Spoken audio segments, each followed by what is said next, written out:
Hi, my name is Bob Bert, and I was in that band. Hey Bob, I'm Grady Sandlin. Nice to meet you, man. Nice to meet you too. How's it going today? Very good, very good. I just last night I played on five songs at this celebration of it was a memorial for Greg Foreman and also a celebration of Alan Vega's birthday. And so there was like a bunch of performers and actually Sean Marshall from Cat Power performed at the end.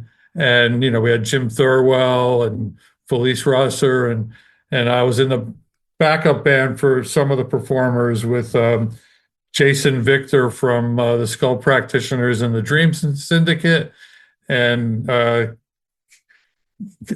Cynthia Ross from the B Girls was playing bass, and there was, it was a whole another wonderful evening. That sounds amazing. Yeah, That's are you in New York?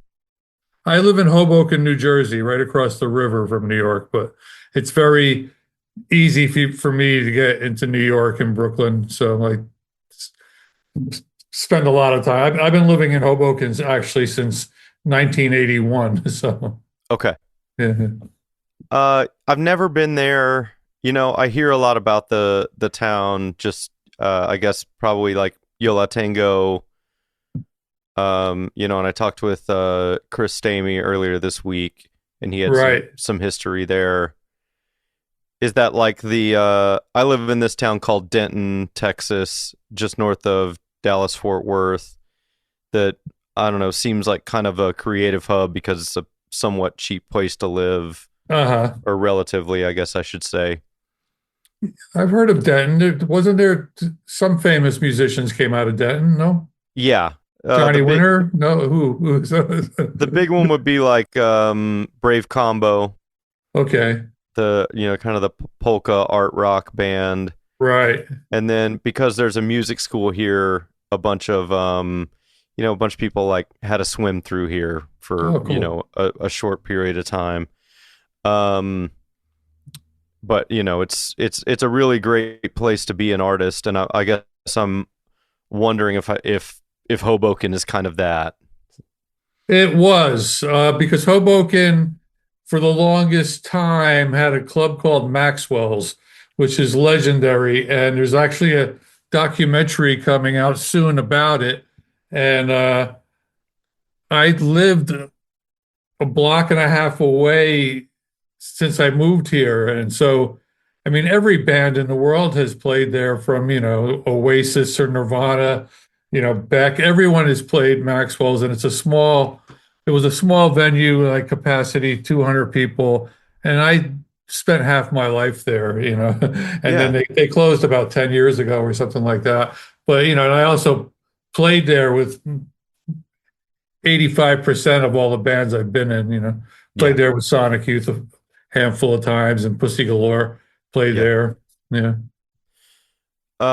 That seems to be Sonic Youth and Pussy Galore, at least for me. I've been kind of thumbing through your credits and everything. That seems to be about where your name starts, appears on the musical landscape.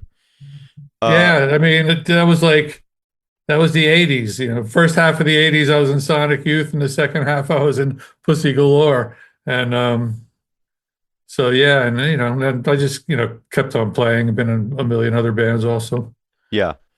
From I guess the other thing I heard was like you'd started by taking some lessons as a kid and didn't really follow up, didn't really continue, and it was like almost by happenstance that you ended up playing again. Yeah. Yeah. That's exactly how it happened. You know, I was always a music fan, and I, had access to so many great shows from being a teenager. And like, I was 14 in 1969. And so, just, so I forgot what the question was. What, you're playing music, I Oh, get so you. playing accidentally. So yeah, so I got into being a fine artist, and I was a really kind of worshipped or looked up to the whole Warhol factory scene. And I ended up going to School of Visual Arts in New York, taking night classes. And I learned how to be a silkscreen printer, and I became a fine art silkscreen printer. And then I eventually ended up printing Andy Warhol's artwork. And while I was in Sonic Youth and Pussy Galore, right up until he died. And but yeah, so in the late 70s, I moved to New York City for a while, and then I was silk screen printing, and I became part of this punk rock art exhibit in 1979, which had like Joey Ramone in it and a bunch of other people. And that's where I met, my what would become my future wife. And at the time, she was living in Jersey City, which is next town over, and I was living in New York City, and we didn't want to live in either of those places, so we compromised and moved to Hoboken. And right after we moved here, when we started going to Maxwell, started meeting a lot of musicians. Town was a totally different place back then, and so one night we were at a club. It wasn't Maxwell's, but we were at a different club, and the one of the bands, half of them didn't show up, and we were sitting at the table drinking, and you know, someone said, "Hey, is there a drummer in the house?" And Linda, my girlfriend, was like, "Yeah, Bob is." And so I got up on stage and started jamming with these two guys, and that ended up being my very first band. And I never stopped. I just never stopped. 7 months later, I was in Sonic Youth. Fuck, man, that's so cool. That's, I remember being a young musician and going to shows and like wishing that would happen. By some circumstance that like someone would go, we needed a drummer, Yeah. and being able to like hop up and just kind of fit in. Yeah. I mean, my whole career is kind of being in the right place at the right time, and also, knowing, because, I learned about Sonic Youth by reading an article in the New York Rocker where the composer Glenn Branca was starting a record label, and the first band he was putting out was Sonic Youth. So I was working in Soho at the time, and I saw their EP when it came out, and I bought it. I loved it, and went to see them play at the Mud Club and at CBGB's with their first drummer, Richard Edson. And yeah, and it wasn't long after that, I walked into the same record store where I bought the record, and there was a flyer on the wall that said Sonic Youth needs a drummer. Took the flyer off the wall, still have it, and called up, and just a couple of years ago, I learned, because they had hung the flyer like all over downtown, and I didn't realize until I read Thurston Moore's book that I was actually the only person that called them up. I love that. I mean, right place at the right time is kind of what we got to be anyway. That's what you want to be as a musician, right? Yeah, and just being aware of what you like, because I mean that's the one thing,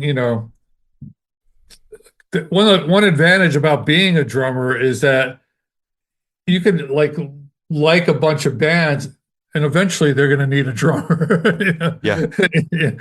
So it's easy to, drummers aren't the easiest thing to find sometimes, and so sometimes that can work to your advantage.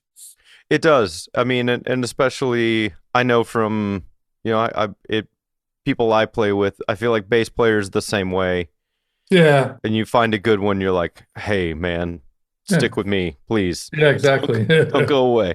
Yeah. If they say the band's only as good as the drummer, right? I believe it. I think it's true. I'm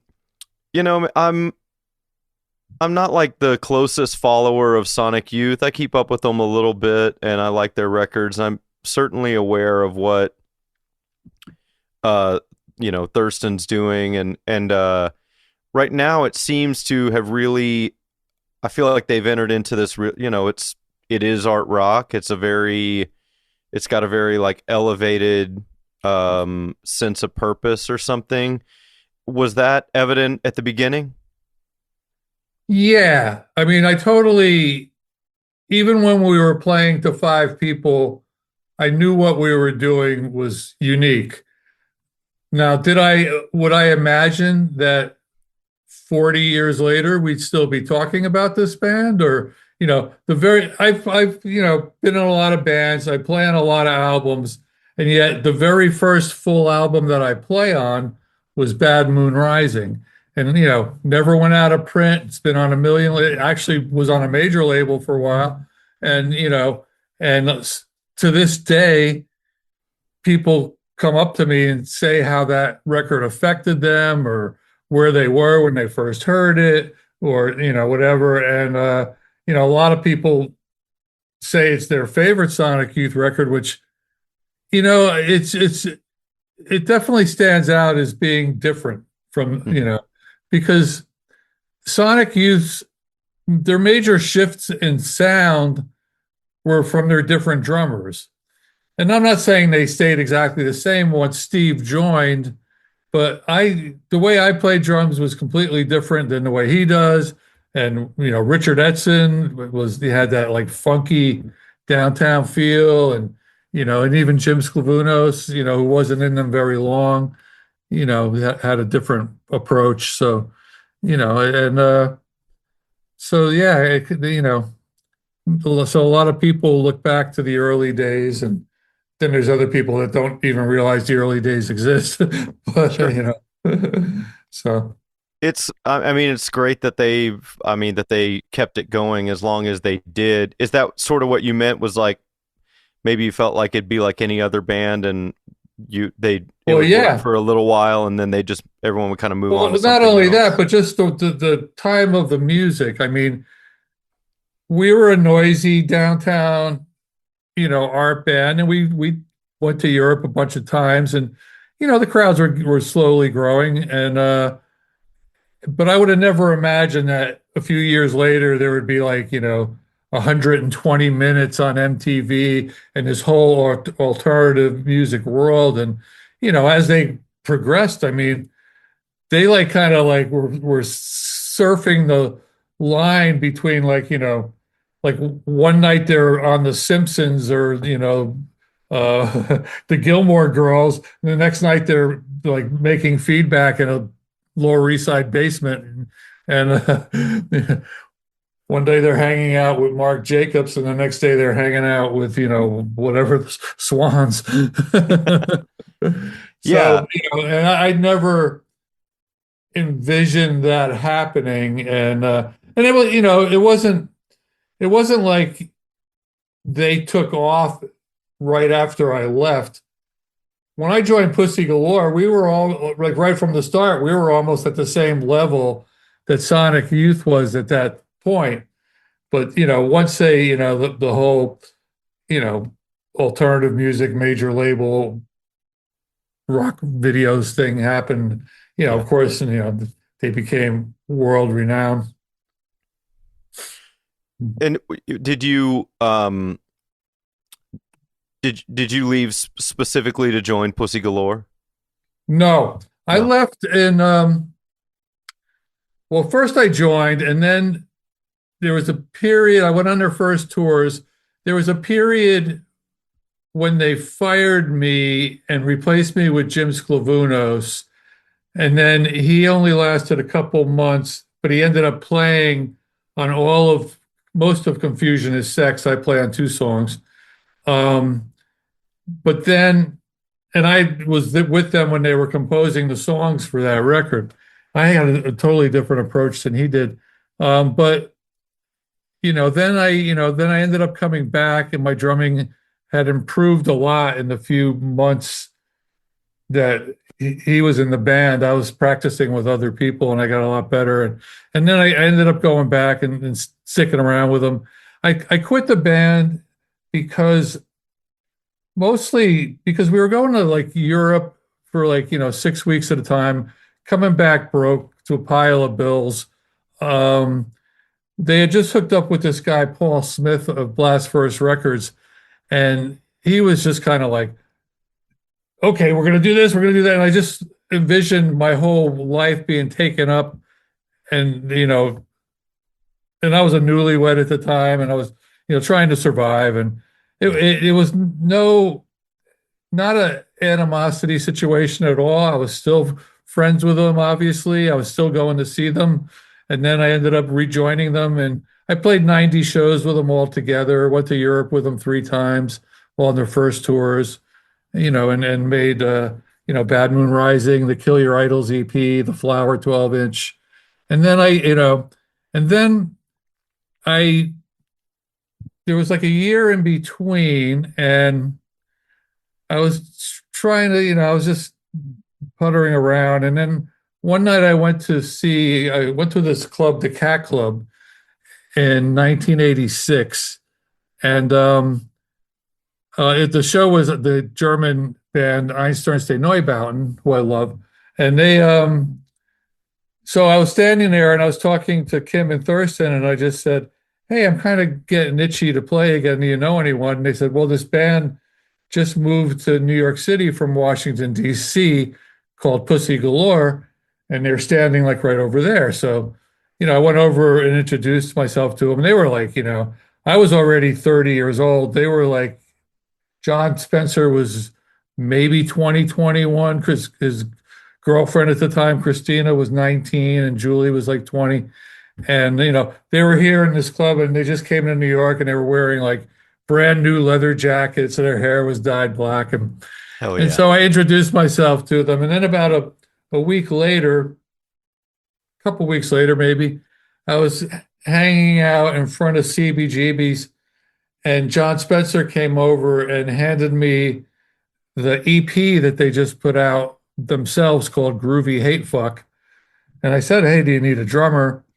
And so they, so yeah, that was it. And the first time I practiced with them, I was playing a regular drum kit, and they had another guy playing metal percussion. And then John said, oh, I want to combine the two. So, we went to a junkyard, which back then there were plenty of junkyards, and, Yeah. made this whole contraption with the bass drum with the car gas tank. And it was like half metal percussion, half drums, kind of thing, which kind of contributed to their sound, That's that's so cool. I like I don't know. There's something about like the I like putting things in front of me that are going to affect the way I play. Right. And like right now I'm doing a project with another drummer, and it's been cool because I feel like we're both kind of minimalists or whatever, and like keeping the beat. So we've both been like, okay, well, how do we do this? And we work well together, and like we both, like, oh, well, maybe I'll add a tom, and then he does too, and I'm like, cool. And then I'm like, oh, I need some other like noisemakers and stuff, because I Yeah. think both of us are kind of thinking it'd be cool if we sounded like one really badass drummer with like 4 arms. Yep.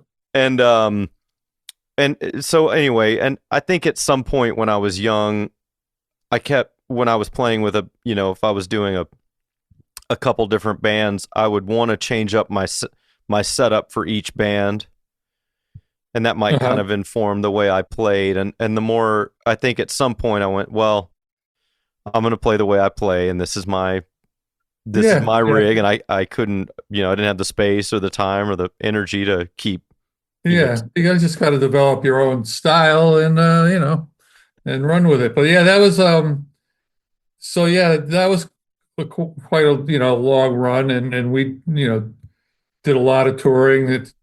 Pussy Galore actually got to go to Japan, and and we played Texas a bunch of times. I don't know if we ever played Denton. We played Fort Worth, we played Dallas, Houston, of course, Austin, and Yeah.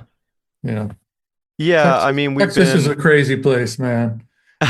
Every city is a whole nother world.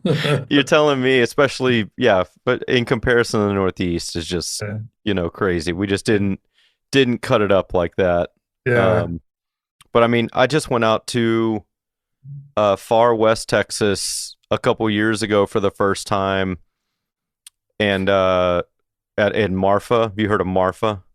no, This is, I mean, forget another state. It feels like a completely, I mean, a completely different place. yeah, yeah, More feels more like Colorado, New Mexico. yeah, Just the land and the yeah, you think, and man, I'm used to driving through the middle of nowhere to get to a gig, uh, in Abilene or Lubbock or Amarillo or whatever.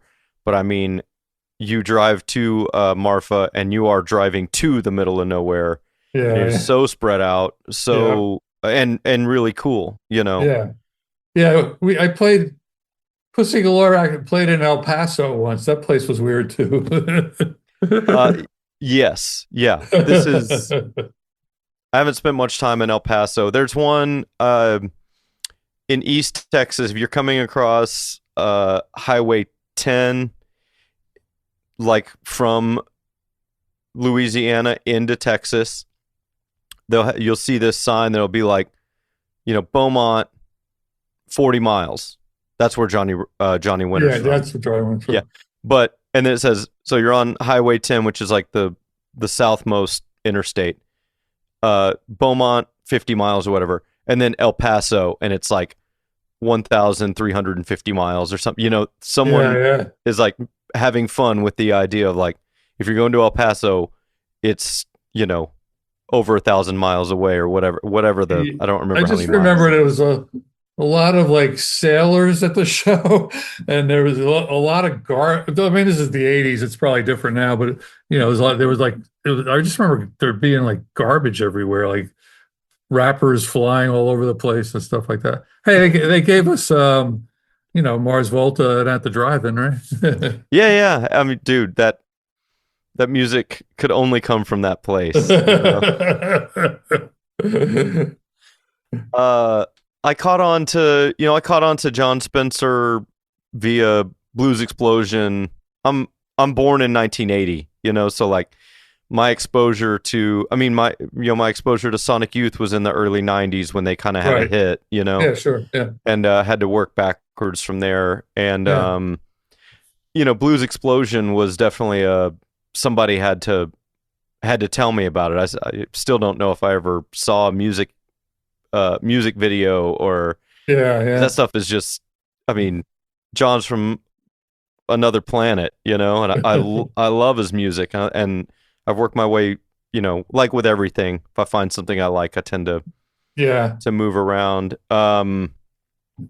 What was the reception of that, and just I mean, it was kind of a, Oh, Pussy Galore? yeah.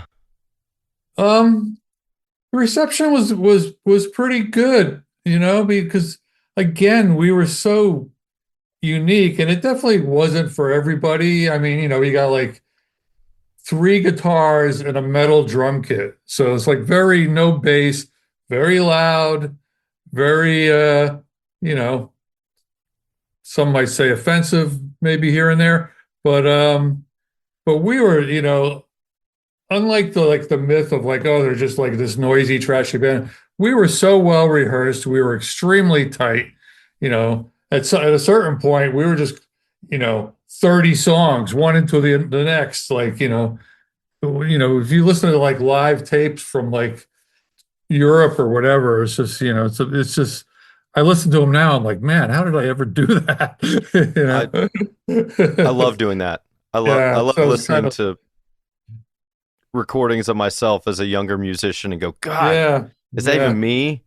Is he still in there? Well, that's the great thing about, like technology and YouTube. Like for me to go on YouTube and see myself playing in like, in like Rome in like 1983 with Sonic Youth. I'm like, wow, it really, it just you kind of have these things in your memory, but when they're actually documented and you can look at them and it's just like, oh my God, like the time, the big, my favorite Sonic Youth show of all time was when we played in the Mojave Desert as part of the Desolation Center, which there's a documentary out now.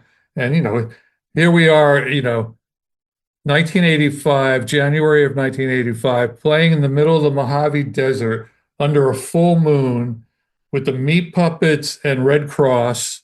My first time seeing Red Cross, and to this day, they're like my favorite band.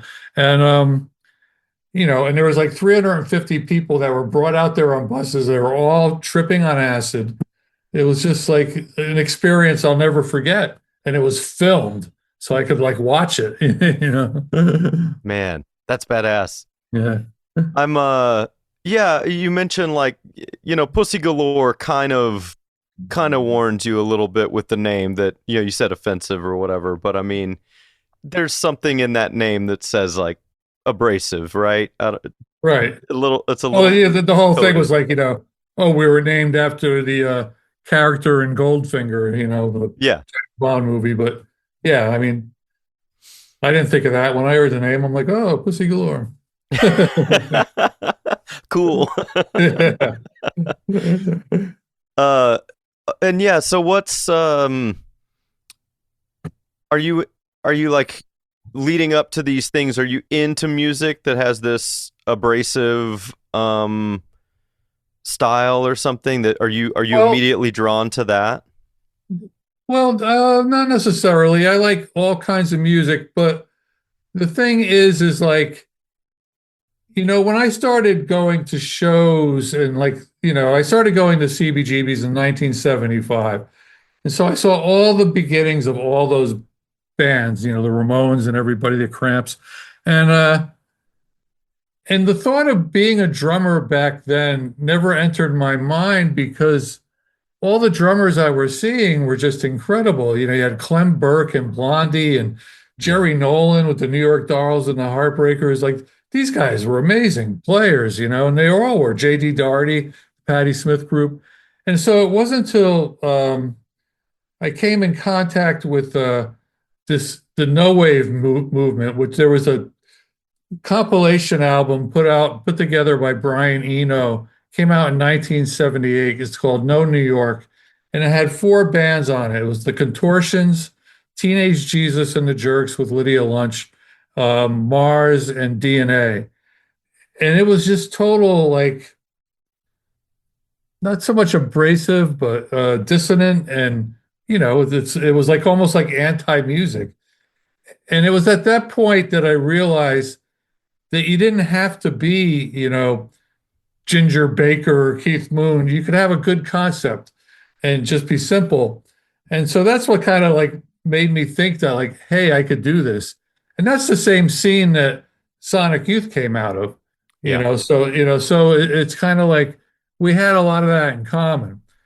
So it was kind of weird in a way going from Sonic Youth to Pussy Galore because it was a whole different generation. Pussy Galore kind of escaped DC and came to New York because they weren't being accepted by the whole Discord, hardcore scene that was going on then. And, and they actually had a song called Fucky and Mackay, which I don't even know, but anyway, so they came from a whole different thing. So when I was playing with them, there was a little bit of a generation gap, and I was almost like, you know, a band member and a parent, and and I remember one of the first tours. I brought a mixtape I had of the Ramones, and when I put it in the tape deck, everyone in Pussy Galore was like, "Wow, this is so slow," because they were used to hearing like the Bad Brains and the Minor Threat or whatever. Yeah. Yeah.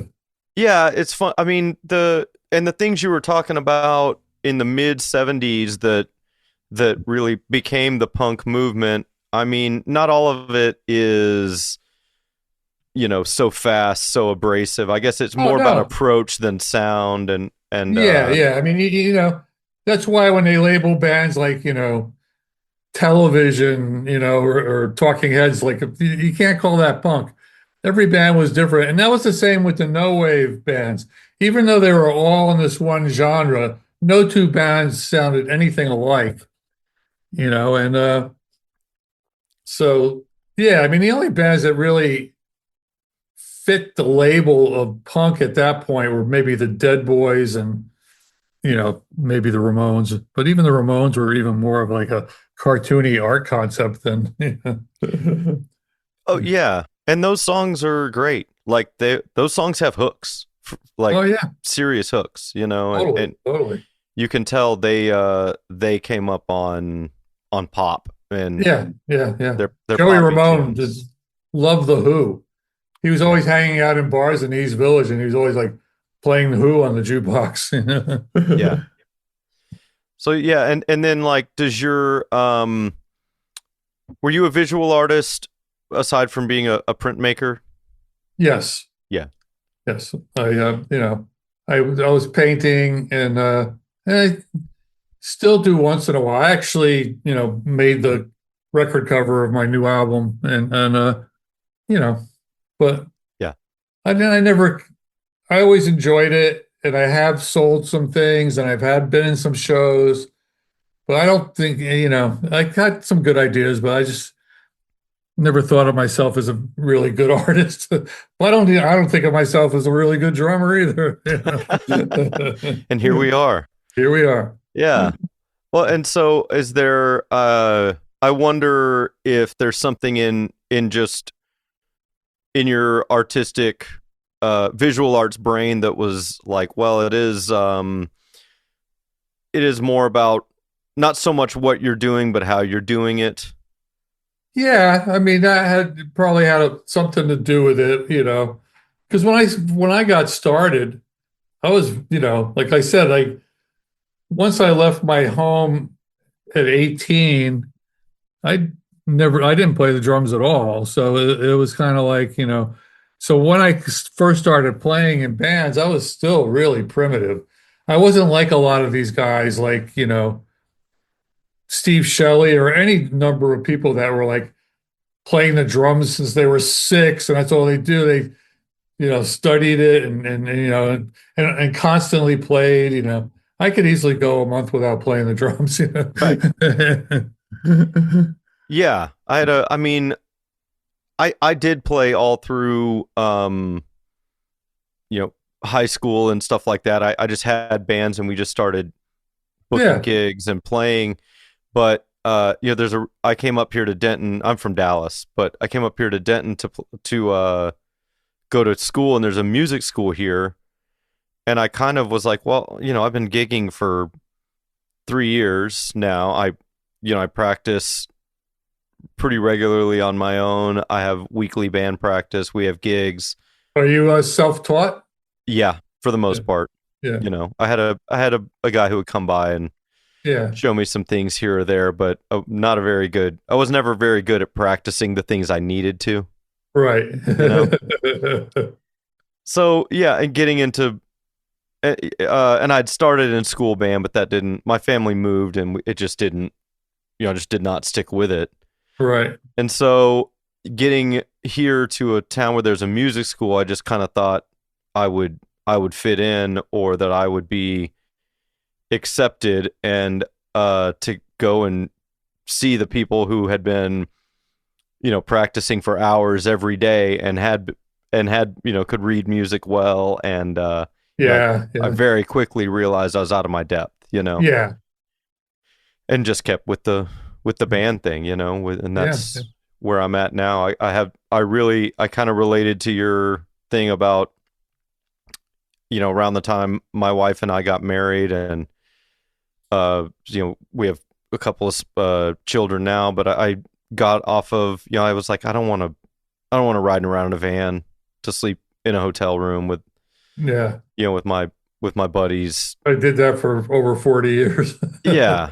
And I mean, I love it, but when you have people at home that you care about, and I was like, I Yeah, of just, course. Yeah, it's not easy sometimes, yeah.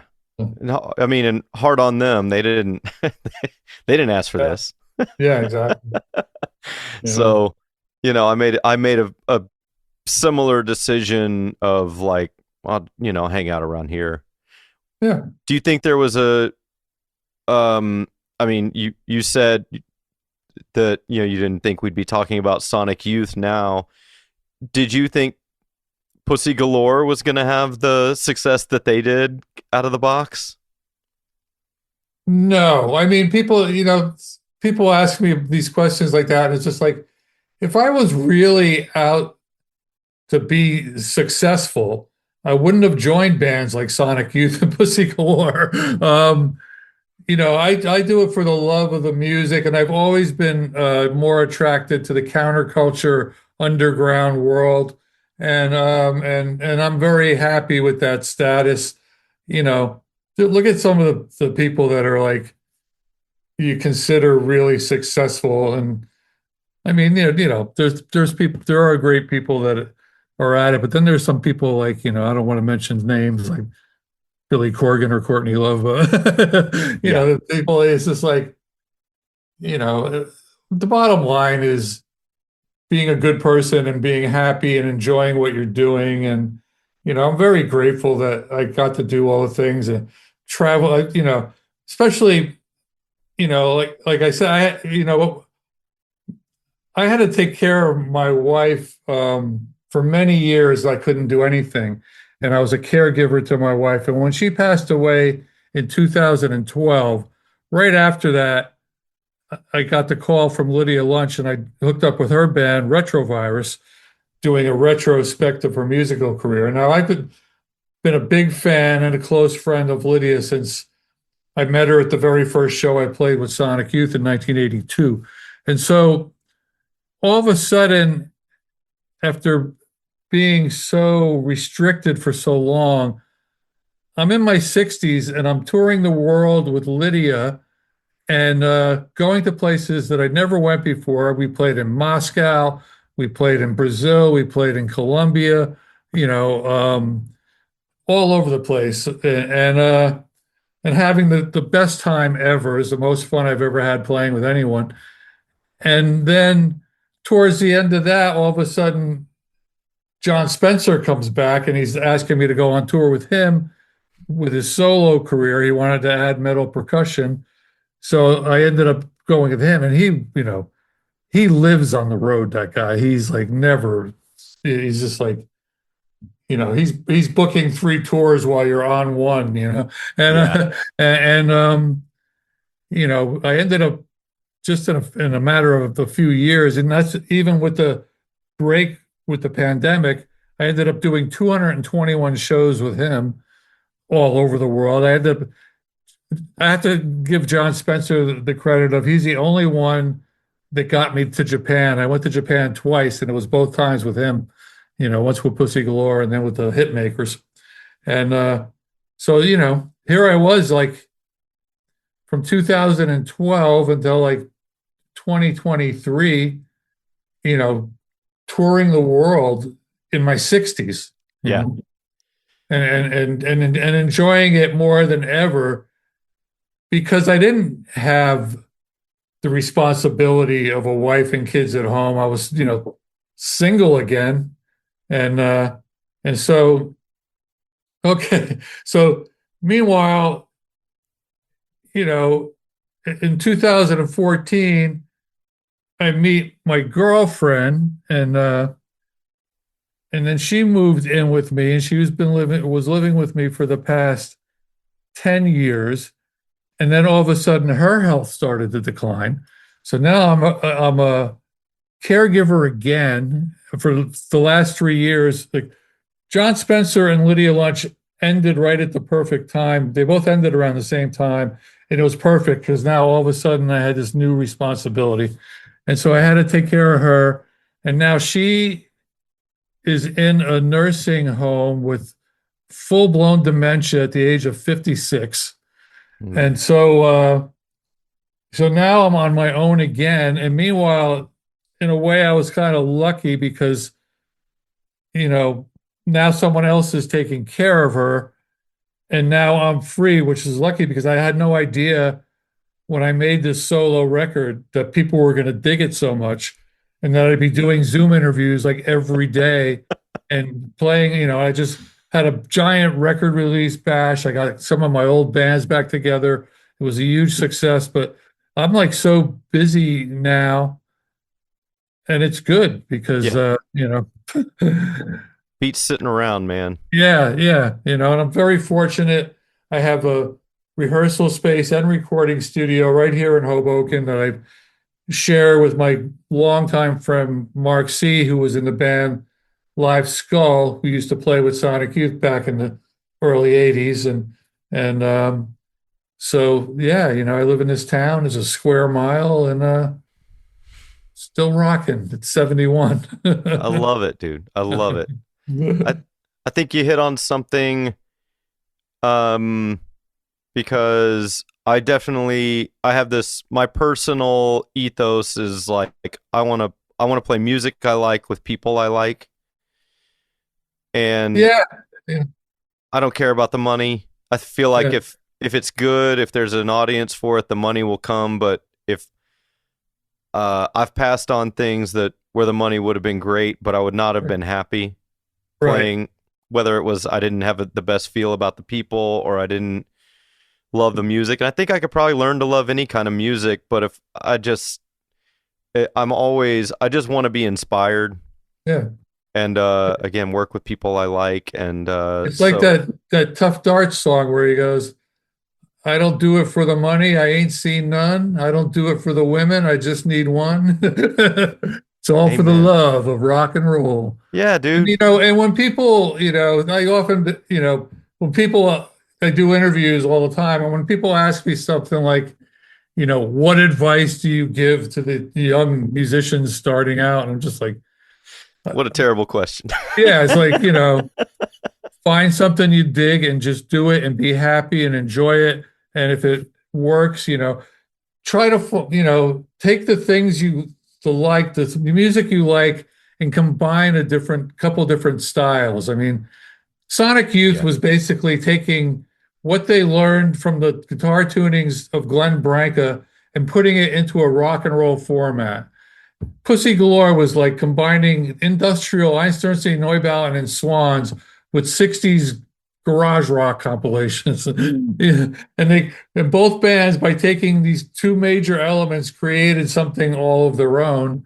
Yeah. And you just have to think like that more, just to be creative, and if you're doing something unique, people are going to dig it, and there's still bands coming up now. There's a band playing in New York. They're a young couple in their 20s that came up from Atlanta. They're called Genre is Death, and they're just a two-piece with a drum machine, and their music is amazing. And they're already in the red, just put out their first album, and I played with them again last night. So there's new things. I'm still making the scene. Well, that's good. Yeah, I mean, it's like if you're not out and you're not experiencing it, then you might go, oh, there's nothing going on. But Right. you But get there yourself, always is. yeah. I mean, maybe, in weird towns in Texas, not as much as New York City, but There's plenty going on here, but yeah, yeah, I'm certain there's more going on in New York. Just by just the sheer volume of people. right. Uh, And then, with the internet, you could catch on to things that are happening everywhere. And well, yeah, I mean, again, dude, we uh uh this is how I heard about you. It's funny how you think maybe something might have been invisible until it got mentioned. So your PR guy reached out to me because I had interviewed another one of his clients, and okay. was like, oh, cool, Bob. And then I start I'm like, that's a yeah, very cool and interesting discography, and I like that you're a drummer too, and and then I don't travel in like ugly parts of the internet. Everything that I'm into on Twitter or whatever is like it's a lot of music nerds sharing stuff. Right. And I'm a part of a bunch of really cool communities that I really enjoy That's good. Yeah. and feel like I can contribute to, or I can just be a consumer. And to immediately see your name pop up and go, oh well, awesome, um, and so now talk to me about this record. I listened to it today. I had a fucking blast listening to it. I'm gonna I streamed it, but I'm gonna have to order one. I assumed, because I knew you were a visual artist, that maybe you would do your own album cover, but thanks Yeah, for yeah. confirming that for me. But yeah, tell me why. Okay, so it wasn't like, like an ego thing. I need to make a solo record. Like I said, I was couldn't travel anymore. And so someone asked me to do a solo performance. So I put together this crazy percussion setup. I had this big marching bass drum that somebody gave me, and I put a marimba on top of it. I had bongos, I had a gong, I had a snare, a floor tom, China cymbals, a bunch of little things. And so I did this like three or four performances in New York. And the songs there's 8 covers on the record. And the songs that I picked to do as covers were songs that I liked, but also that I could play this weird percussion setup and sing at the same time. And so, I did that, and I said, well, let me, as long as I have access and I could record this stuff, let me lay it down. So it was very casual. I would like go in for a couple afternoons and lay down some tracks, and I would take it home and listen to it for like 3 or 4, like a month, go back, add some stuff. It was really like it was made over the course of months. But if you put all the studio time together, it would maybe be 6 days or something like that. Yeah. And so, I kept adding things and here and there. And it eventually came to the point where it was like, hey, this is pretty cool. I mean, it could be an album. And this label, Bar None, that's been around for 40 years in Hoboken, and they have their offices in the same building as my studio practice space. So I handed it off to them, and they really dug it. And it's, turns out that this is their 40th anniversary. And, most of the records a lot of the records I have put out in the last many years have been on the label In the Red. And so this is like, a new experience for me. But, they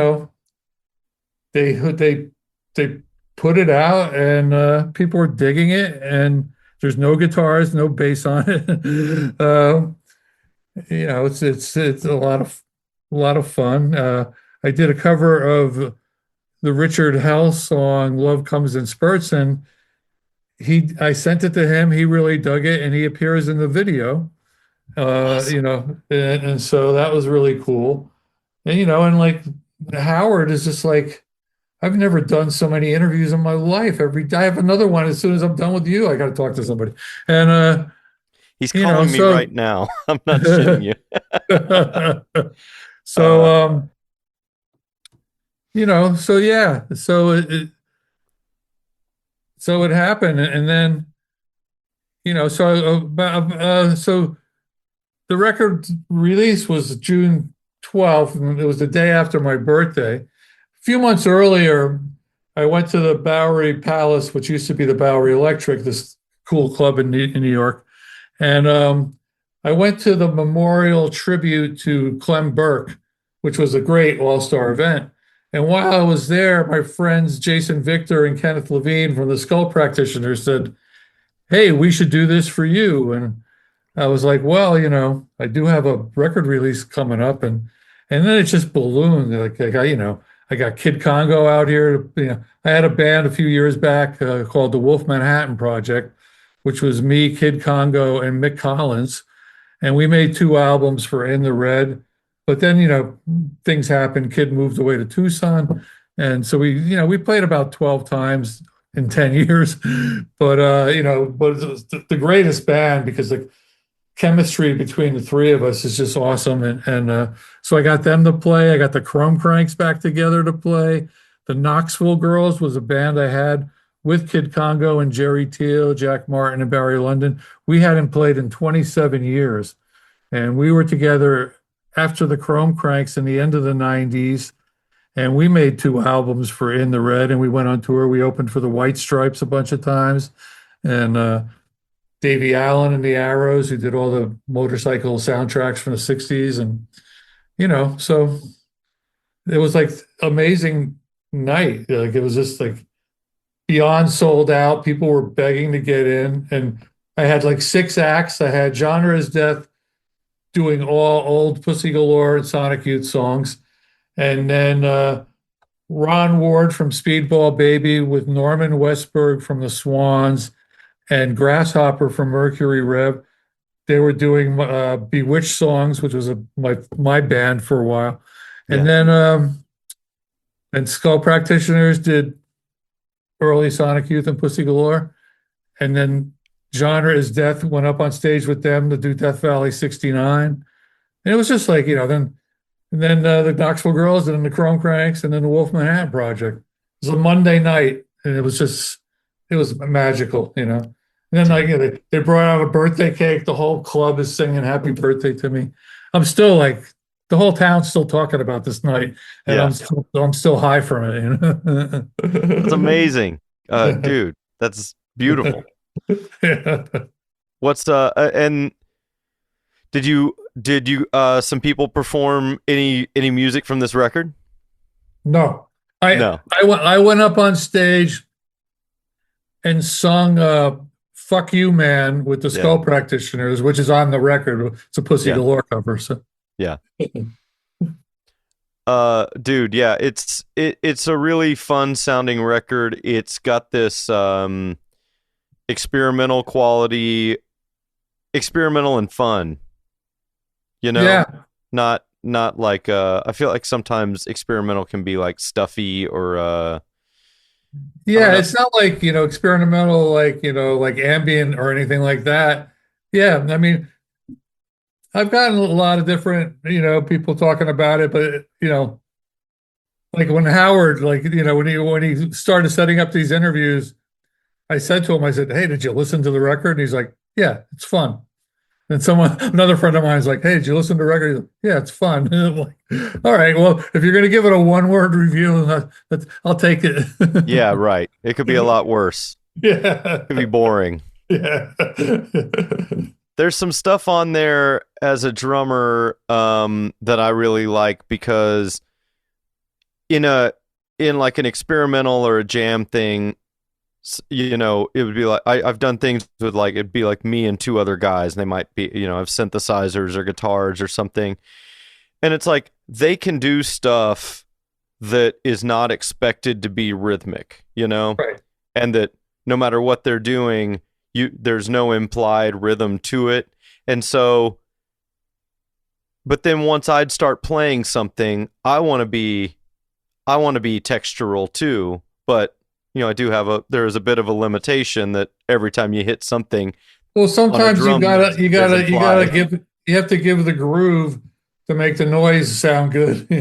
It's like, like when you see like interviews with Richard Etzen from when he was in Sonic Youth, he's just like, yeah, they were like making all this crazy noise. I was just trying to keep it, put a beat to it, keep it rocking and funky or whatever.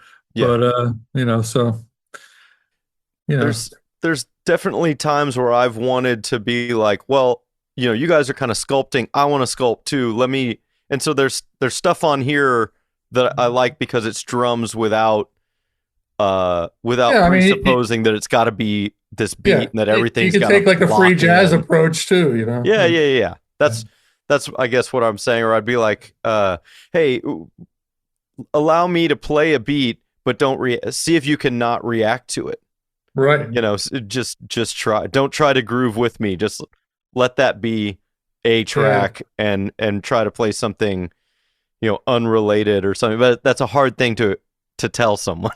Yeah, yeah. That's what I 'Cause- was doing last night because I was playing along to some of these suicide tracks that had rhythm tracks in them. And it's like if I tried to play with it, it's not going to work out. So there's a couple songs where I was just like going crazy and doing stuff that had nothing to do with the rest of the song, and it actually made it really cool, you know? yeah, Yeah, yeah. I dig that. And yeah.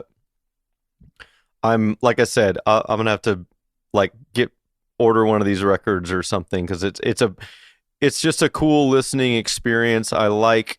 There's a lot of things that I listen to that I just like the way they make me feel, and a lot of times, and those records like when they're over, and I have this moment of like I don't know what to listen to now, and a lot of times I'll just start it again. Yeah, yeah, yeah. This feels like one of those records. Yeah. Uh, I suppose are you going to tour? Are you? No. No, this is just You letting it do know, the work. it's too much work. I don't have the ambition to do all that by myself. Just with this crazy setup, even when I just did a few shows, it's like a lot of, you know, and I'm more into touring with a band, tell me where to be and I'll be there and so and I've been touring forever. I'm cool. I'm actually working on a photo book, so I have other projects going on, and so yeah. So no, I'm not going to go out and do a solo tour. Okay. No interest. Do you think like the thing that happened for this release? I mean, if you could recreate that ever so often, does that interest you? Well, that's the thing. I mean, the shows that I did were just me and the basic, there's so much overdubs on this that made this record, it's just like, with the theremins and all the, keyboards and all that stuff. I mean, when I performed it live, it was bare bones. It was just me playing the beats and singing, Mhm. and people, I got a good response. It was cool. And that's how it all started out. And I could pull it off again if I had to. I mean, I'm not saying I'm never going to do it again.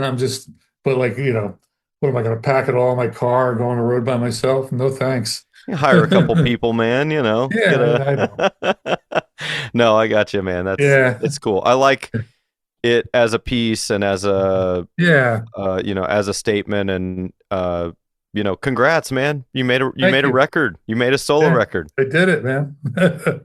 Now everyone's going to go, when are you going to do the next one? So, Yeah, well, who knows? Who knows? um do you have any other like current projects or things that you would like to make mention of or that I should be aware of or any other things going on? No, I've done so much. I put out a fanzine in the 90s. I had my book, I'm Just a Drummer, come out, which is out of print. I would like that to be back in print. Um, and I'm like putting together a photo book.